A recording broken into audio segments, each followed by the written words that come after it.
Fire. Air. Long ago, the four nations lived in peace and harmony. Then, everything changed when the Fire Nation attacked. Only the Avatar, master of all four elements, could stop them. But when the world needed him most, he vanished. 100 years have passed, and my brother and I found the new Avatar, an airbender named Aang. And although his airbending skills are great, he still has a lot to learn before he's ready to save anyone. But I believe Aang can save the world. Good afternoon, class. Allow me to take you on a journey into the amazing but unfortunately fictional world of the Avatar. If you don't know the show, first of all, what are you doing? This is one of the best shows on TV like ever. It's the show of our childhood. And although this was meant for the 6 to 11-year-old demographic, honestly, a person of any age can watch it and value the lessons it teaches, and I highly recommend that you watch it. So now, getting into the world of the Avatar, there are basically some people on this world that are able to manipulate one of the classical elements, and that is known as bending. Now, these bending arts, they allow people to do like many things with their specific elements. And now I'm about to get into that. So first, we have air bending. Air is the element of freedom. Known for being a purely defensive art, it is also the most dynamic of the four elements. Fun fact, airbenders are also technically able to fly. Next, we have water bending, the ability to manipulate water in all of its states. Water is the element of change, and it derives its power from the moon. And it also deals with the flow of energy. Often, when fighting against opponents, it usually turns opponents' forces against them, meaning the flow of energy.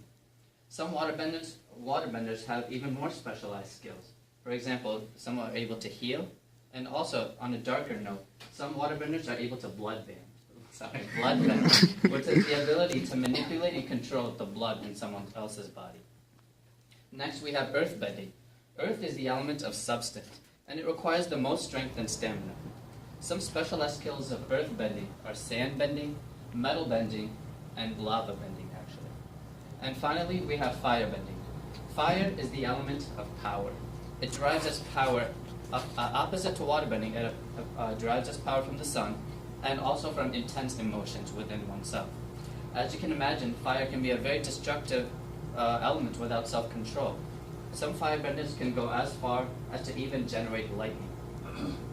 Now we move over to the Avatar. The Avatar is the human embodiment of light and peace through the connection with the Avatar spirit. Being the only person in the world that can bend all four elements, it is their duty to master all of them and keep balance between the four nations.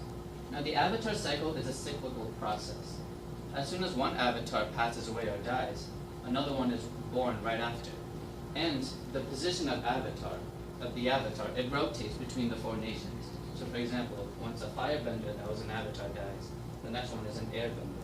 And when an airbender dies, the next one I believe would be a earthbender or a waterbender, and it moves on. That way to maintain balance and equality between all four nations. Now the role of the Avatar can also be described as this. They must be compassionate towards all people, and the only way to do that is to live with them. The Avatar must experience sadness, anger, joy, and happiness. By feeling all these emotions, it helps you understand how precious human life is, and so you will do anything to protect it. Now, some of the major, the series of Avatar, it follows the adventures of Avatar Aang and his friends as they are on a quest to defeat the Fire Lord, who began a 100-year war, and that the series basically follows their journey into defeating him. And so the major characters of the series are Avatar Aang, his friends Katara, a waterbender, her brother Sokka, a blind earthbender named Toph, and also the story of the plot involves the son of the Fire Lord, the antagonist, his son Zuko. And so by experiencing the journey with these characters, no matter what age group you are, anyone can learn the value of teamwork, compassion, perseverance, forgiveness, and human life, the preciousness of human life. And despite being a fictional kids show, we can all appreciate the values that this fictional show teaches. And again, I really recommend that you watch it if you have not already. Thank you very much.